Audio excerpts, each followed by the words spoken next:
I am Daniel Lucas, and welcome to Book 101 Review. Book 101 is all about the books that I read for the last 40 years, and today I have my special guest. He's the author of the book. Now what? No other than Mr. Ahmard Vital. Welcome to Book 101, Mr. Ahmad. Can you please introduce more about yourself? First, Daniel, thank you for having me on to your podcast. At the core, I've been a writer almost as soon as I could walk. I always say I learned how to walk and then I learned how to write. I wrote my first book when I was 11. I began writing for newspapers when I was 14 years old. And so writing has been the greatest gift God could have ever given to me. And so I'm just excited to be on and share this writing journey. Obviously, with my latest book, Now What, is the third published book I have. I came out a year and a half ago. So I'm looking forward to sharing with your audience ways that Now What can help change their lives. Mr. Ahmad Vital, thank you so much for sharing your talents to the world. What does creating the most of life mean to you personally? It means to whatever is the best of your skill set, your talents, and your abilities, that you maximize whatever that looks like. So we all get a choice of what we want to do in our lives. Obviously, I chose to write, I chose to speak, I chose to coach, I chose to consult, and I chose to do youth ministry work. But whatever you choose, you want to make sure and look at that very thing that it is and find out as much as you can about that craft and give the best effort to those whom you serve. And I think once we really lean in on what is most important and that leads the way in our lives and make sure to serve the greatest number of people with what you do, I think we'll be all right. Certainly. How can self-reflection help you determine your next steps in life? Oh man, self-reflection is it's a major key component, because if you can't look in the mirror and understand how you got there and what your trajectory in life is, I don't think that we can move forward, because we need to be able to look and take full accountability for where we are in our lives. Now, of course, there may be some people out there who are quite young in life, and then maybe they're under the umbrella of their parents and maybe not fully taking care of themselves. But once you cross over into adulthood, you must start taking accountability for everything that happens in your life. And with that, be able to reflect and say, how did I get here? And what do I want to do to not only get out of this, but to improve and learn from that which was done, mostly self-inflicted, and be able to move forward. Now, what are the biggest obstacles preventing you from moving forward? Man, mostly doubt and fear. I think that many times we fear the unknown, and the unknown is the unknown for a reason.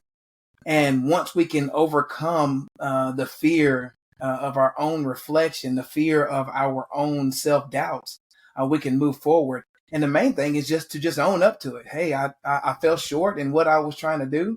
But anybody who's been in business, anybody who's done anything of note, anybody who's achieved any level of success has failed many more times than they have succeeded.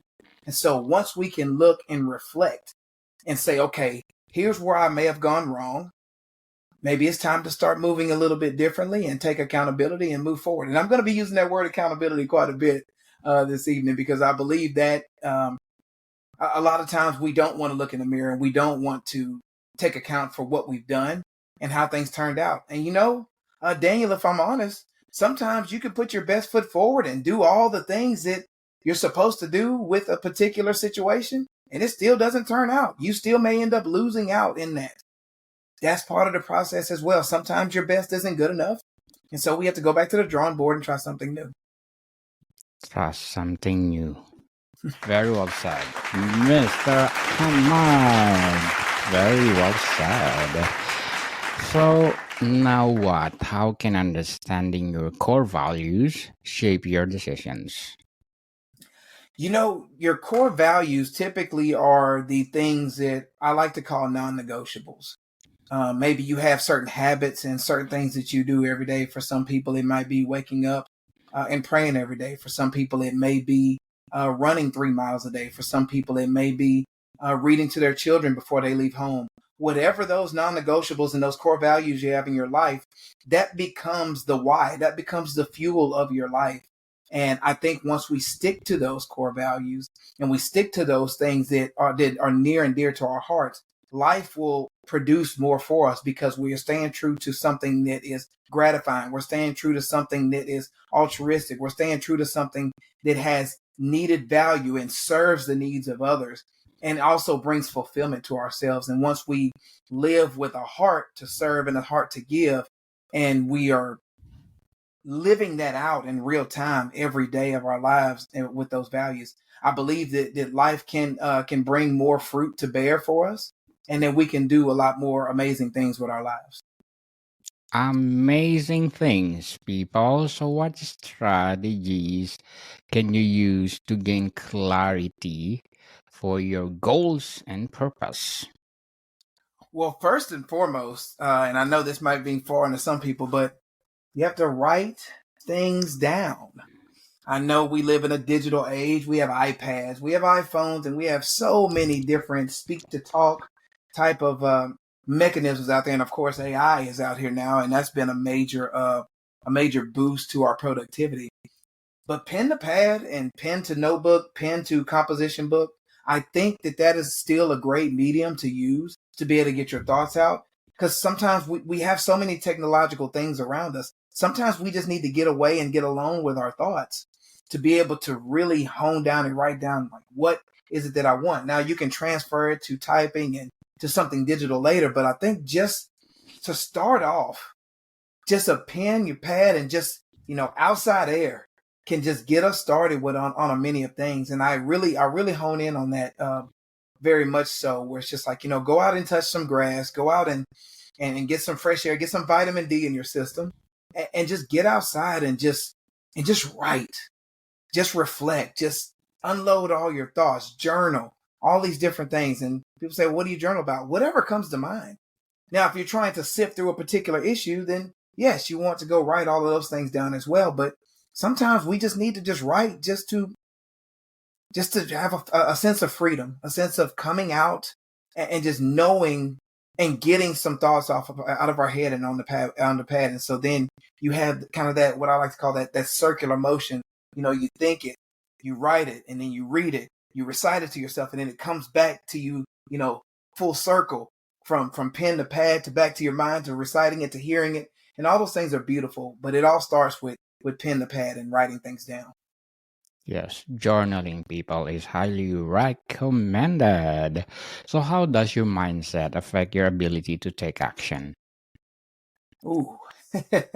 Well, if you must look at what you're thinking about and how you're thinking, and that will dictate some of your actions. So if you wake up and think that you're a victim, if you wake up thinking that you're not worthy, if you wake up thinking that you're not able to win, you look at yourself as maybe someone who's lesser. Those results are going to play out in real life for you. And so mindset is the foundation of all of the things we do in our lives. And there's many different ways you can go about that. Obviously, positive self-talk is going to be better. And I like to do an exercise called "What's Good Here," and this allows people to maybe have a little bit of a pity party to start off. So, sometimes people wake up and think that the world is against them, and I say, hey, why don't you write down every place where you think your life is just completely terrible, all of it. Get you one of those long yellow legal pads, and on the left side, write down every part of your life that you absolutely cannot stand. It is so bad, there's no way out of it, and it's just the worst. And I want you to write all of those down. Get them all out of your head, get them all out of your heart, get them all out of your every part of you. Just let out all of the things you don't like about yourself and the things you don't like about your life. And then I want you to take that pad and I want you to put it away for at least minimum 4 to 6 hours. ideally you want to go almost a full day and just let it sit over there and then go about your day and do what you do. And then I want you to come back with a fresh head and look at that pad again. And what I found when I've done this exercise many times is that when you look at that pad and you start looking over some of those things, you may say, well, that was a long time ago. Why am I still thinking about that? That's not really a factor anymore.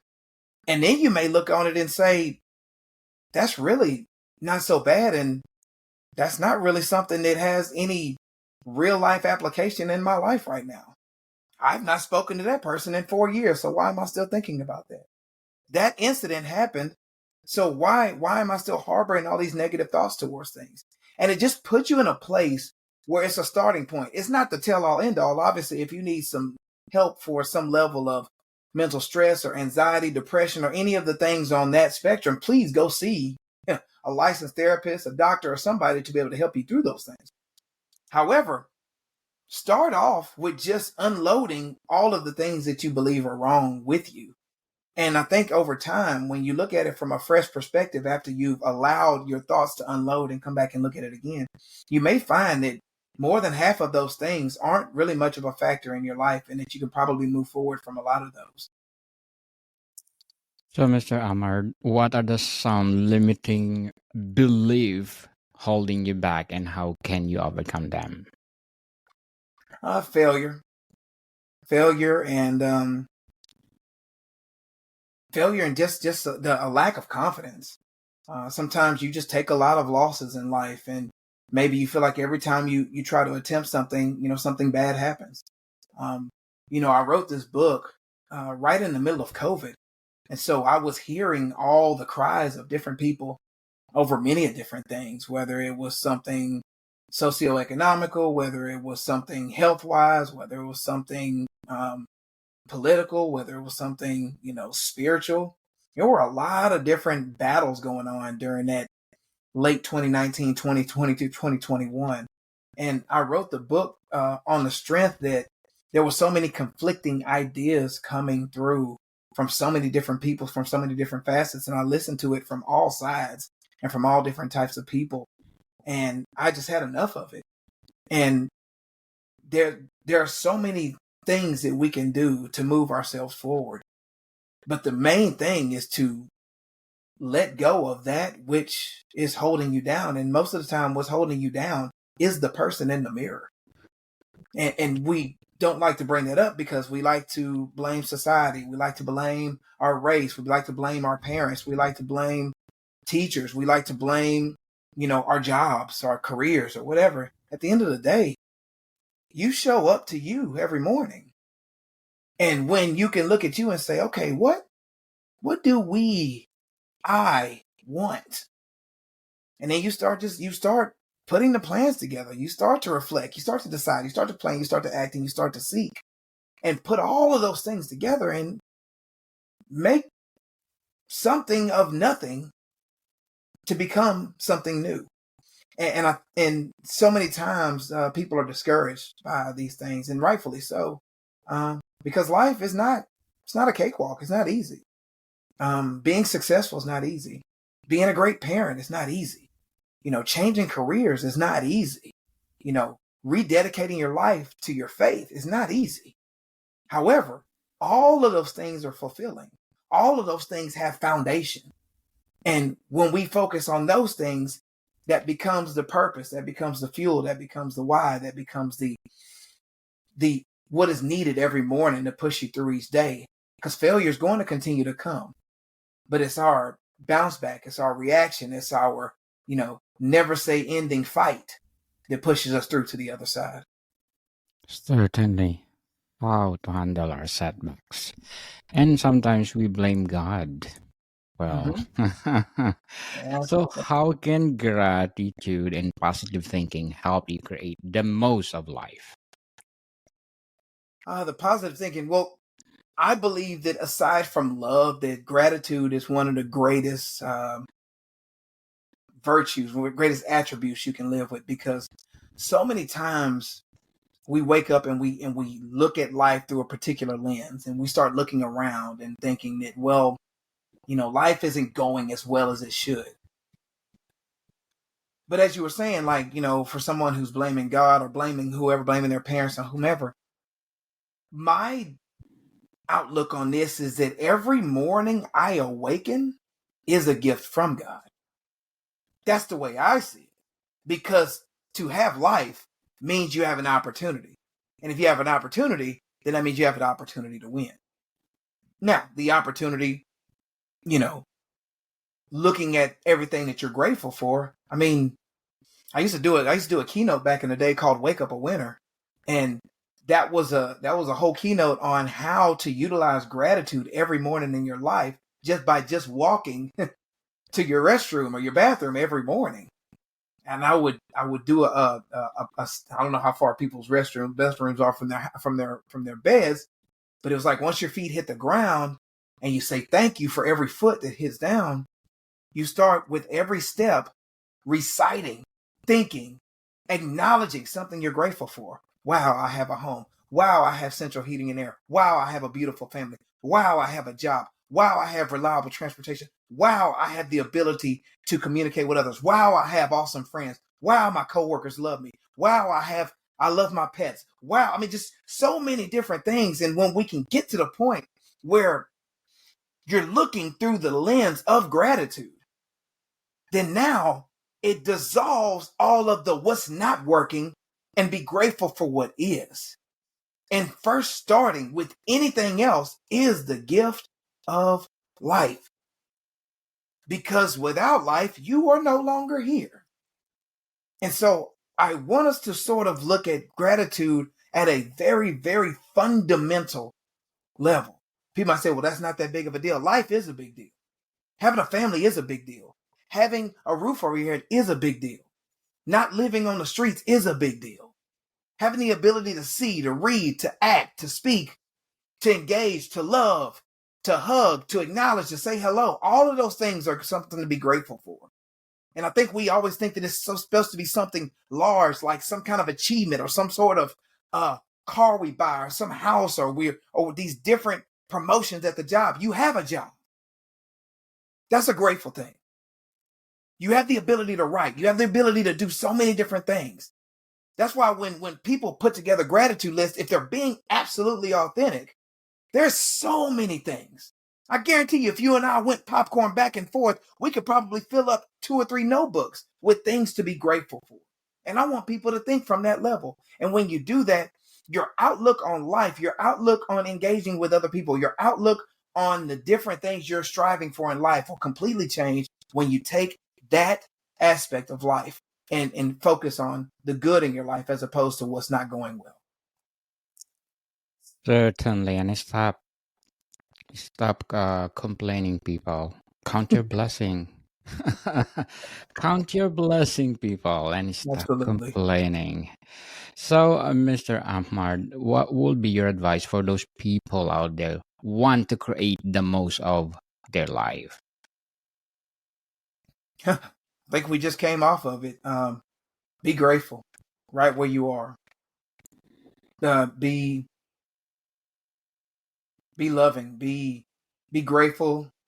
Be loving. Be open. Be just ecstatic for the gift that has been given to you, the opportunity to go out and do something. We live in a country where there's not too many things holding you back from going to do what you want to do. I mean, we've seen people go from homeless to millionaires.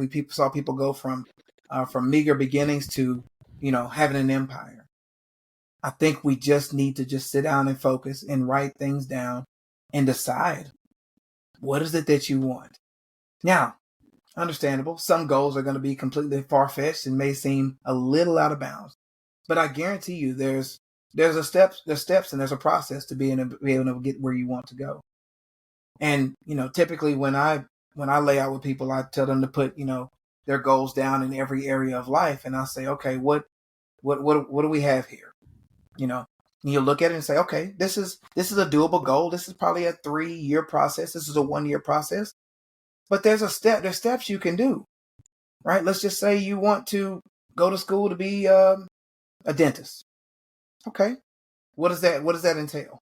What do you need? Obviously, you need schooling. Okay, we need schooling. Okay, where's the best schools? Okay, now that we got the best schools. Okay, how are we going to pay for it? Okay, let's look into those things. And so we just do this sort of work in reverse thing, and we then once we get what it is we want, then now we start looking and saying, not so much is it possible, but how can it be possible?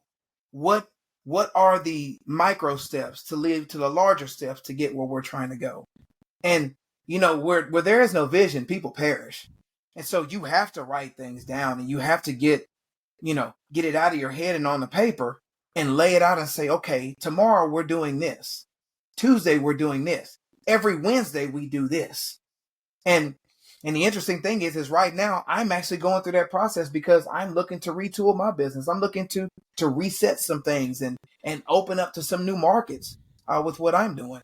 And I love it because it's like you're going back through in real time, almost back to grade school and going to the fundamentals of things. And it's a beautiful process. And thankfully, my faith is in a place to where I can believe and know that better days are ahead, but we have to endure through the tough ones to be able to reach that goal. So, Mr. Ahmard, what will be your short-term and long-term goals in writing? What will be my short-term and long-term goals in writing? Yes. Whew.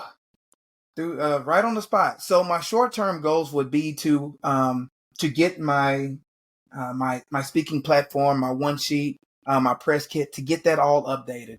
I've done so many more speaking engagements over the past couple of years, and it is absolutely time to reset and retool and redo my entire press kit, presenting myself as a speaker in so many different industries.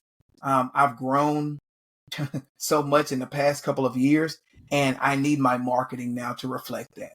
I need my social media to reflect that. I need all of those different things to happen. Long-term goals is that I want to get to the point where I'm generating somewhere between $100,000 to $150,000 a month in revenue speaking. That's a very lofty goal, and obviously, I know speakers who generate that type of income, and I'm working to get to that point as well. And so I'm going to have to do the slow step walk up those stairs and get to the point where I'm studying and getting better at my craft to where I'm creating the value to justify me asking for that level of income when I take a stage and speak. And so a lot of work needs to be done internally and externally to be able to reach that point. And I'm willing to take the long road to be able to get there. Good luck to your goals, Mr. Ahmad, and you are most welcome to come back and let's talk about all your goals. So, how role does resilience play in navigating life's challenges? Can you repeat that real quick? What role does resilience play in navigating life's challenges? Oh yeah, absolutely. We must have the resilience to be able to push through because some level of setback or failure is going to come. And so not only do you have to have a strong and solidified why as to why you want to push forward and get what you want out of life, but you also have to be able to endure because nothing, they always say, in an overnight success. Overnight it took 27 years. It's typically how that works because we have to be able to play the long game and to be able to know that success does not come instantly. And even if it does, sustaining it is a whole nother ball game. And so resilience is something that comes from the inside. It's not something that can be outside put into you. Obviously I do motivational speaking, and that's obviously motivational for that moment. It can spark a movement for you to want to do something later, but motivation can run out very quickly. Resilience is that long drive, that diesel engine that's needed to be able to go, months, years, decades to be able to sustain the level of success that you want out of your life. And so I think resilience is absolutely something your audience and myself and everyone needs to have in their tool belt to be able to move forward and reach those goals and reach some new milestones in their lives. Certainly. So, what are the qualities of people who uplift and inspire you? You said uplift and encourage one another? I would Yes. say, I Who would can say first uplift and inspire you? to uplift and inspire. The traits that they typically have are being what I like to call servant leaders, or being very altruistic. They look to serve the greatest number of people. They look to serve at the highest level and provide great value to those around them. They want to see others succeed, and in part, obviously, people want to assist them as well. When you have leaders and those who are in power who want to make sure and empower all of those under them, that is one of the greatest gifts you can give to someone else, is to give of yourself, time, expertise, advice, knowledge, wisdom, um, empathy. I know we lose that. We lose sight of that sometimes. Grace, Yes. forgiveness. All of those are qualities that I seek to use on a daily basis. And I look for those qualities in others.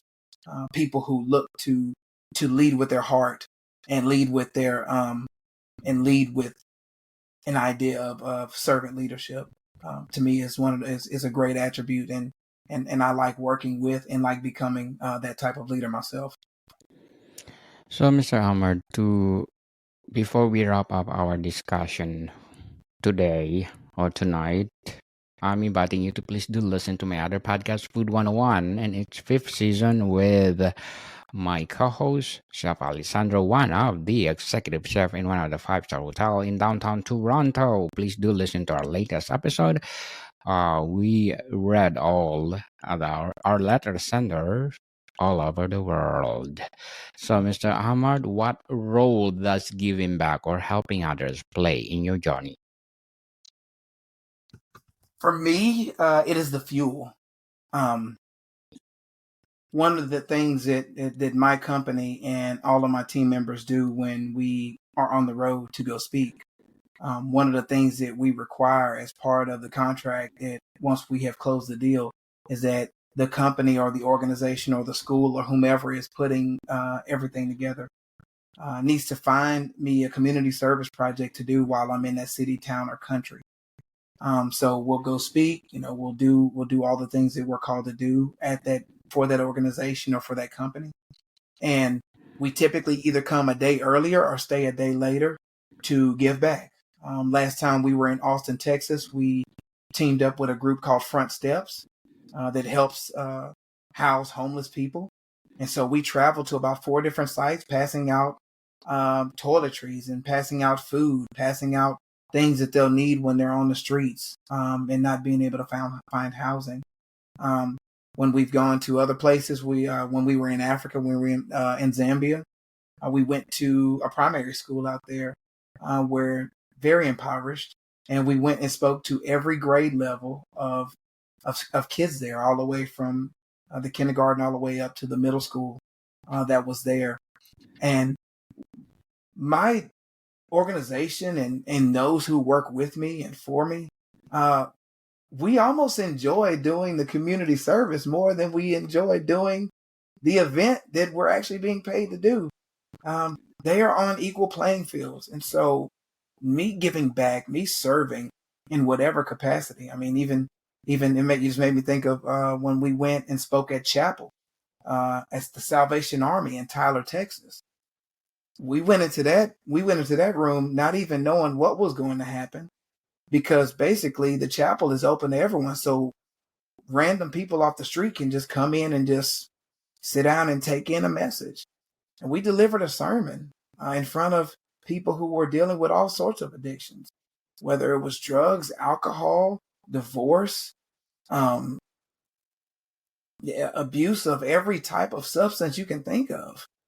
And we were able to touch the hearts of so many that morning for chapel.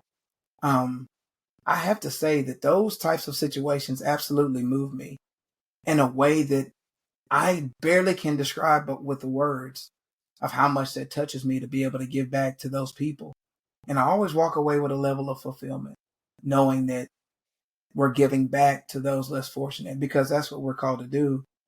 Especially those of us of the Christian faith, we are called to give back. We're called to take care of the least of these. We're called to take care of our fellow man, to love our neighbor. and honor those around us. And so that is foundational for me. That is non-negotiable for me. That is not something I do. It has now become who I am. And I'm grateful that I have gotten to the point where that is my mindset and that is how I operate and move going forward. Mr. Ahmard Vital, thank you so much for sharing now what to the world. We are looking forward for more empowering books to come. So can you please invite our listeners to support your book? Yes, booknowwhat.com is the website where you can get a free preview digital copy.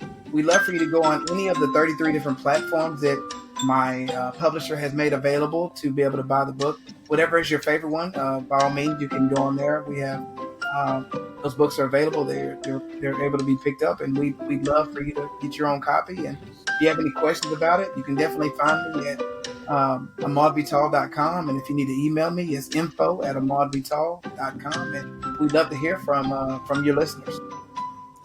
Yes, people, let's support Mr. Ahmard Vital because if you support him, more empowering books like this to come. So, Mr. Ahmard, can you please, thank you. Can you please more invite if you have a website to follow? Yes, the website is ahmardvital.com, AhmardVital.com. I'm also available on all social media platforms. It's just my name, Ahmard Vital, Instagram, Facebook, YouTube, all of those different sites. We'd love to hear from your audience. And if there's any question, if there's any young people who need some coaching, or if there's any services that I may provide, or come and speak at your organization or your school or your business, please do let me know. We have some openings for this upcoming spring, and we'd love to be able to come and share a good word with you. Mr. Ahmard, thank you so much for your time. Thank you, people. For having me. Modicom people, see you soon.